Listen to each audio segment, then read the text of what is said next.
আসসালামু আলাইকুম। আমাদের আরেকজন ভাই, উনি আমাদের কাছে আসছিলেন, বেশ আগেই আসছিলেন। উনি হচ্ছে বিপ্লব ভাই, ওনার বাড়ি হচ্ছে মাদারীপুর। তো তো আর কি বিপ্লব ভাইয়ের সমস্যা ছিল, ফিস্চুলাও ছিল, পাইলসের সমস্যাও ছিল। তো ফিস্চুলাটা কমপ্লেক্স ফিস্চুলা ছিল, দুইটা ওপেনিং ছিল। একটা ছিল 12, মানে একটা ওপেনিং ছিল 12 o'clock, একটা ওপেনিং ছিল আর কি 3 o'clock, এবং পাইলসে ছিল ব্লিডিং এর সমস্যা ছিল। তো ভাই আমাদের বিপ্লব ভাই একজন সৌদি প্রবাসী ভাই।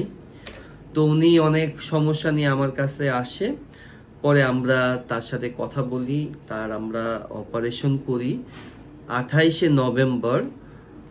আমরা তার অপারেশনটা করি লেজারের মাধ্যমে, হাইব্রিড টেকনিক, এবং ফিস্চুলার অপারেশনটাও আমরা করি লেজারের মাধ্যমে। অপারেশন করার পরে আজকেই প্রথম বিপ্লব ভাই আমার কাছে আসছেন। উনি আবার সৌদি আরবে ইনশাল্লাহ চলে যাবেন। তো আমরা আজকে তাকে দেখলাম বায়ুপথ পরীক্ষণ, আলহামদুলিল্লাহ, by the bless of almighty Allah, সে একদম ভালো সুস্থ। তো বিপ্লব ভাইয়ের কাছ থেকে শুনুন ওনার অভিজ্ঞতা, কারণ উনি আলহামদুলিল্লাহ এতটাই স্যাটিসফাইড যে আমি জাস্ট বলছি আপনি কি আমার সাথে একটু কি কথা বলবেন কিনা, বলে অবশ্যই অবশ্যই আরো বেশি বলবো। ভাইয়া বলুন। ইনশাআল্লাহ। আসসালামু আলাইকুম ওয়া রাহমাতুল্লাহি ওয়া বারাকাতুহু। আমি মাজিদুল স্যারের কাছে আইসা আলহামদুলিল্লাহ, আল্লাহ পাক আমাকে অনেক সুস্থ করছে। মাত্র কয়েকদিনের মধ্যে, আমি মানে 1 মাস 5 দিন না 7 দিন পর জানি আসলাম আবার স্যারের সাথে দেখা করার জন্য। আমি সৌদি চলে যাব এই জন্য। অপারেশনের পরে আজকেই প্রথম? হ্যাঁ, অপারেশনের পরে আজকেই প্রথম আসলাম। তা ছাড়ে দেখেও মাশাআল্লাহ বলল যে মাশাআল্লাহ এখন অনেকটাই সুস্থ আমি, এবং আমি ব্যক্তিগতভাবে নিজে সার্বিক সুস্থতাও আলহামদুলিল্লাহ অনেকটা সুস্থ অনুভব করি। এবং তার যে কাজগুলো, তার যে এগুলো আমার অনেক ভালো লাগছে, এবং আমিও আমার বন্ধু বান্ধব যারা আছে তাদের অনেকেই অনুপ্রেরণা করছি, যাতে আমার কলিগ আছে ওখানে আরো কয়েকজন, তাদের অনেকের সাথে আমি নাম্বার দিছি স্যারের সাথে। আপনারা যদি কেউ ভালো কোনো ডাক্তার খুঁজতে চান তাহলে এই মাজেদুর স্যারের কাছে অবশ্যই একবার হলেও আসেন। ইনশাআল্লাহ আমি মনে করি সবারই ভালো লাগবে। যেটা কমিটমেন্ট আমাদের পেশেন্টের সাথে, যেটা কমিটমেন্ট আমাদের, যেটা কথা, সেটা কথাই। আমাদের ভাইয়ের অপারেশনের পরে একটু প্রবলেম ছিল, আমার সাথে হোয়াটসঅ্যাপে কমিউনিকেশন করছে। হ্যাঁ, মাঝে কি ছিল, তারপর আলহামদুলিল্লাহ আমরা সাথে সাথে রেসপন্স করছি।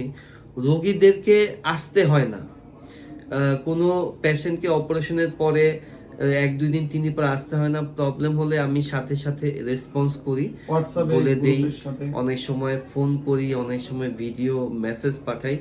আমার কাছ থেকে যারা সেবা নিয়েছে তারা এটা বলবেন এবং এটা অবশ্যই স্বীকার করবেন, কারণ কমিটমেন্ট ইজ কমিটমেন্ট। ওনার বাড়ি মাদারীপুর, উনি চাইলেই সকাল বিকাল আসতে পারে না। আর উনি সৌদি প্রবাসী, উনি বাড়িতে আসছে, তার মেইন প্ল্যান ছিল এই প্রবলেমটা সলভ করা, পরিবারকে সময় দেওয়া। সে অপারেশন করেছে, অপারেশন করে সে তার পরিবারের কাছে সে চলে গেছে, সেখানে সে সেবা যত্ন পাইছে। এখন আমি যদি তাকে বলতাম যে ভাই আপনাকে একদিন পর পর আসতে হবে ড্রেসিং এর জন্য, এইটা তার জন্য একটা প্যারা ছিল। তো আল্লাহ পাক অনেক বড় একটা প্যারা ছিল, তো আল্লাহ পাক সাহায্য করছে আলহামদুলিল্লাহ। আল্লাহ পাকের সাহায্য ছাড়া, আমি সবসময় একটা কথা বলি যে আমরা আল্লাহ পাকের সাহায্য ছাড়া কোনো কিছুই সম্ভব না। তো আল্লাহ পাক সাহায্য করছে বলেই আলহামদুলিল্লাহ। ঠিক আছে, বিপ্লব ভাই সুস্থ এবং উনি সৌদি যাওয়ার জন্য প্ল্যান করতেছে। তো সবার কাছে আমার একটাই অনুরোধ, বিপ্লব ভাইয়ের জন্য দোয়া করবেন, আমাদের জন্য দোয়া করবেন। আপনারাও মানে কথা অনুযায়ী যেন কাজটা করতে পারি, কমিটমেন্ট যেন কোনোভাবে ব্রেক যেন না হয়। ঠিক আছে, তো সবাই ভালো থাকেন, সুস্থ থাকেন। সালাম আলাইকুম। ওয়ালাইকুম আসসালাম। আসসালামু আলাইকুম।